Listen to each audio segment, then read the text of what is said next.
कुछ नियमों का ध्यान रखना है, बहुत ध्यान से सुनिएगा।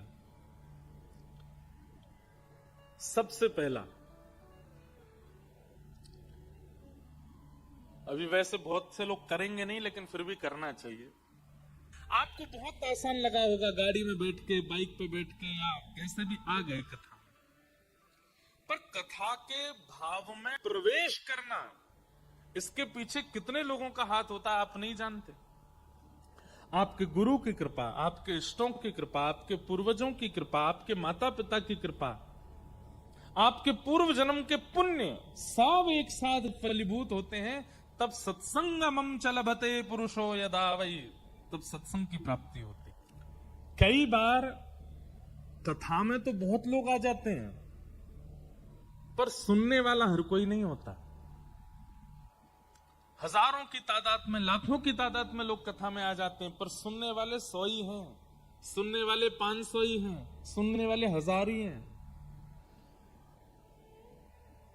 जो कथा श्रवण करके सुन रहा है, समझ रहा है और परिवर्तित हो रहा है, वही श्रोता है।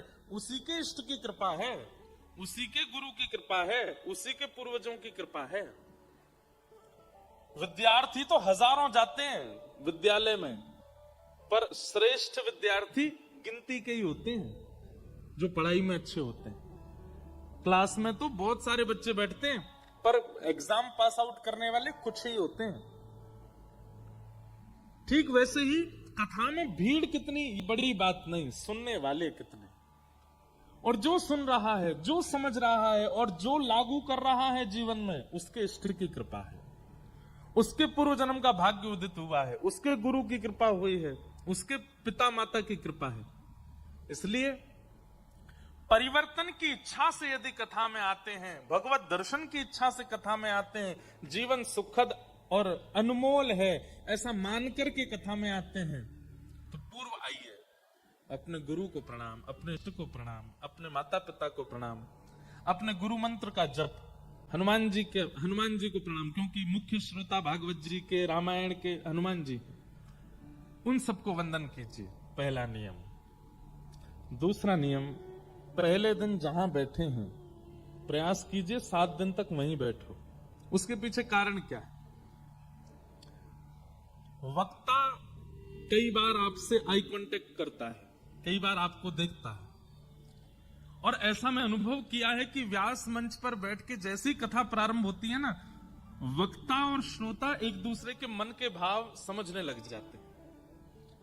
अब श्रोता यदि स्थान परिवर्तित करता रहता है, इधर उधर कहीं भी बैठता रहता है, तो वक्ता से उसका जो कांस्टेंट एक लगाव है वो नहीं बन पाता। इसलिए स्थान एक ही रखिए। कई बार आप बेमन से कथा सुन रहे हो, लेकिन स्थान एक ही चुना 7 दिन तक, तो भी कथा बहुत हद तक आपके चित्त में चली जाएगी। इसलिए स्थान मत छोड़िएगा। आसन का, स्थान का बहुत महत्व है। दूसरा नियम। तीसरा नियम, जिज्ञासाओं के बगैर कथा मत सुनिएगा। वो बात अलग है कि आप पूर्व में इतने रसिकजनों की, संत जनों की कथाएं सुन चुके हैं कि अब आपके चित्त में कोई जिज्ञासा नहीं है, तो बहुत अच्छी बात है। मन में कोई अभिलाषा नहीं है, कोई प्रश्न नहीं है, कोई जिज्ञासा नहीं है, तो बहुत अच्छी बात है। लेकिन अगर है तो उसको धारण करके कथा श्रवण कीजिए। जिज्ञासा कोई संसारी नहीं होनी चाहिए। जिज्ञासा भगवत संबंधी, शास्त्र संबंधी, धर्म संबंधी और जीवन संबंधी होनी चाहिए, कल्याण संबंधी होनी चाहिए। जिज्ञासा धारण करके कथा सुनिए। हमारे शास्त्र आज्ञा करते हैं कि ज्ञान जिज्ञासा के पात्र में ही टिकेगा। यदि किसी के चित्त में जिज्ञासा का पात्र नहीं है तो उसका ज्ञान टिक नहीं सकता, वो बह जाएगा। भाई, रस अगर उड़ाया जा रहा है, पात्र होगा तो रस रख लोगे। अब खाली हाथ होगे तो रस में नहा लोगे, रस को ऊपर ले लोगे, पर थोड़ी देर बाद वो रस चला जाएगा। पात्र में होगा तो रस रखा जा सकता है, रस को संजोया जा सकता है, रस को स्थापित किया जा सकता है। इसलिए जिज्ञासा का पात्र रखिएगा चित्त में। भले ही आपको पता है पंडरीनाथ भगवान ऐसे क्यों खड़े होते हैं, लेकिन फिर भी जिज्ञासा रखिए, हमें जानना है फिर भी क्यों खड़े हैं। विठ्ठल भगवान पंडरीनाथ कैसे खड़े हैं? ठाकुर जी कमर पे हाथ धर के क्यों खड़े हैं?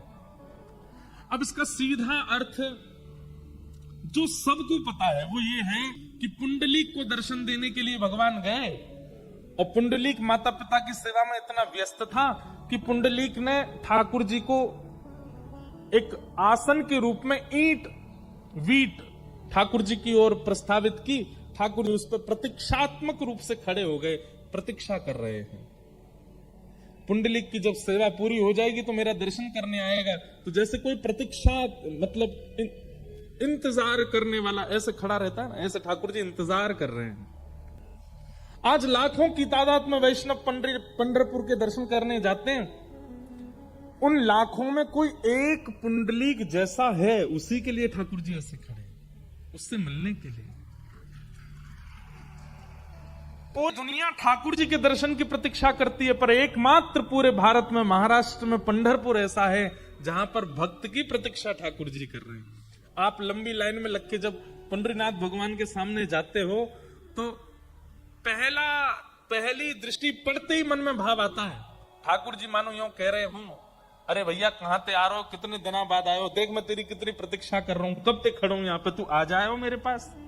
ठाकुर जी प्रतीक्षा कर रहे हैं हमारी, इसलिए ठाकुर जी ऐसे खड़े हैं। एक भाव, ये सार्वजनिक भाव है, सबको पता है। लेकिन ठाकुर जी का यहां हाथ रख के खड़ा होना, इसके प्रति जब मैंने जिज्ञासा रखी तो इसके पीछे अनेक भाव प्रकट हुए।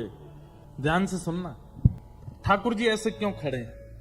और एकमात्र पंढरपुर ऐसा स्थान है जहां पर प्रत्येक भक्त ठाकुर जी के चरणों से लिपट करके स्पर्श करके प्रणाम कर सकता है।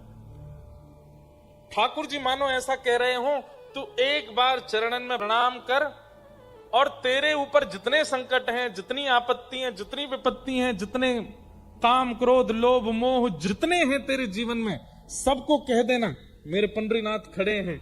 मानो रक्षात्मक भाव से ठाकुर जी ऐसे खड़े। जैसे दो बच्चों में लड़ाई हो गई, अब एक बच्चे ने दूसरे को थोड़ा पीट दिया, तो जो पिट गया वो दौड़ा दौड़ा अपनी मां के पास गया, मां मुझे उसने मारा। तो उस मां बाहर निकल के आती है, तो वो कैसे आती है? ऐसे ही आती है, रुक जा मैं बताती हूं तुझे, तैने इसको हाथ कैसे लगाया, तू जानता नहीं है ये मेरा बेटा है। तो ये रक्षात्मक भाव है।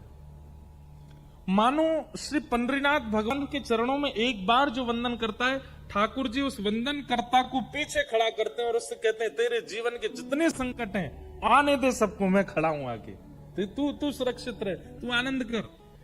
तो एक बार पंडरीनाथ जी को प्रणाम करने के बाद विश्वास चित्त में धारण कर लीजिएगा कि श्री विठ्ठल है ना साथ में, वो खड़े हैं आगे, सारे आर्तों को, सारे कष्टों को, सारी पीड़ाओं को नष्ट करने के लिए वो खड़े हैं ना आगे। दूसरा भाव। तीसरा भाव, ठाकुर जी कटी पर हाथ धर के क्यों खड़े?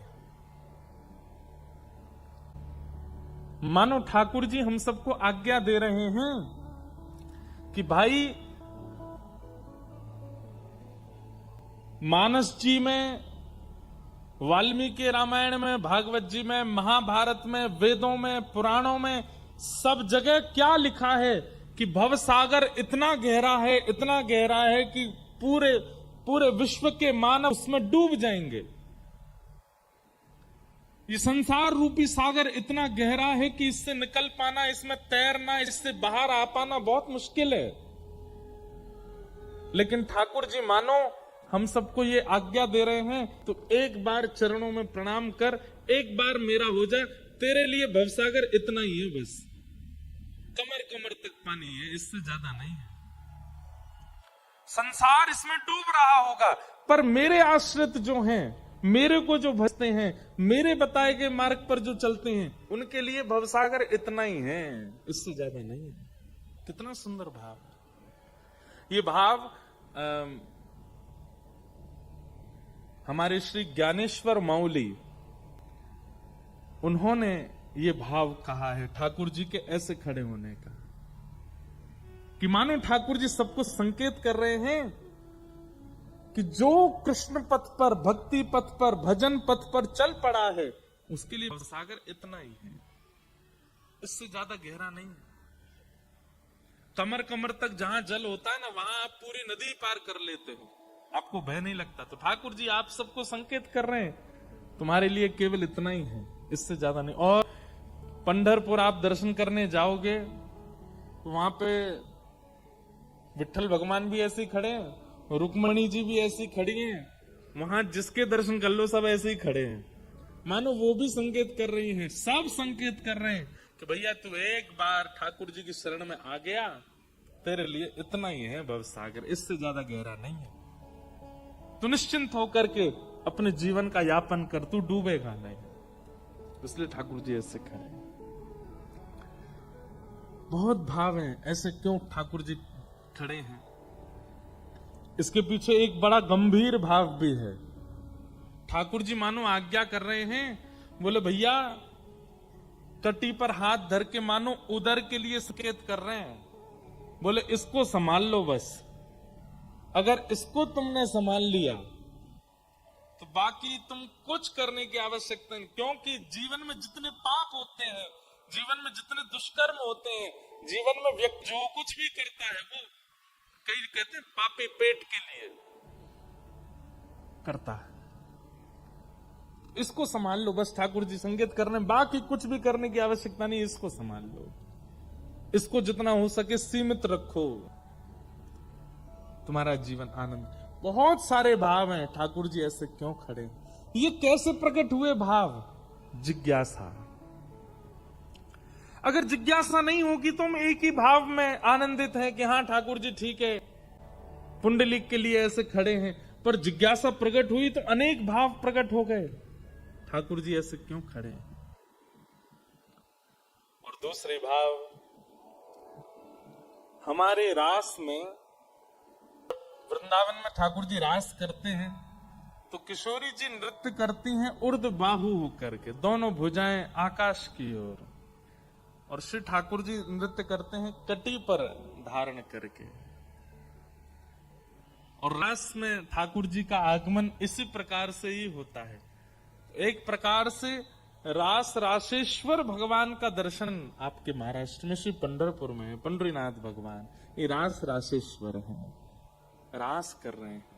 इस प्रकार कई भाव हैं। तो जिज्ञासाएं रखिएगा चित्त में। बिना जिज्ञासा के कथा में यदि आप बैठे हैं तो कहीं ना कहीं आप ज्ञान को समेट नहीं पाओगे। पूछिए, व्यास मंच पर अपना प्रश्न जिज्ञासा पूछिए, पर हाँ प्रश्न ऐसा होना चाहिए हमको भी कुछ बताने में मिले, आपको कुछ सुनने में मिले, और जितने लोग बैठे इन सबको भी कुछ प्राप्त हो। ऐसा प्रश्न नहीं हो जिसमें कोई सार ना हो, सार युक्त प्रश्न हो। जिज्ञासाएं रखिएगा। और अंतिम नियम कथा सुनने का एक ही है, ये कर्ण पिशाचनी को बंद रखिएगा। ये कान वाला जो एक पिशाचनी सबके पास है, इसको बस कथा में प्रयोग मत कीजिएगा। और अंतिम एक और नियम है, कैसे भी करिए, कुछ भी करिए, कथा सुनो बस, ठीक है? चाहे लेट के सुनो, चाहे पढ़ के सुनो, चाहे खा के सुनो, चाहे बैठ के सुनो, चाहे नाच के सुनो, बस कथा सुनो। ये सारे नियम हैं।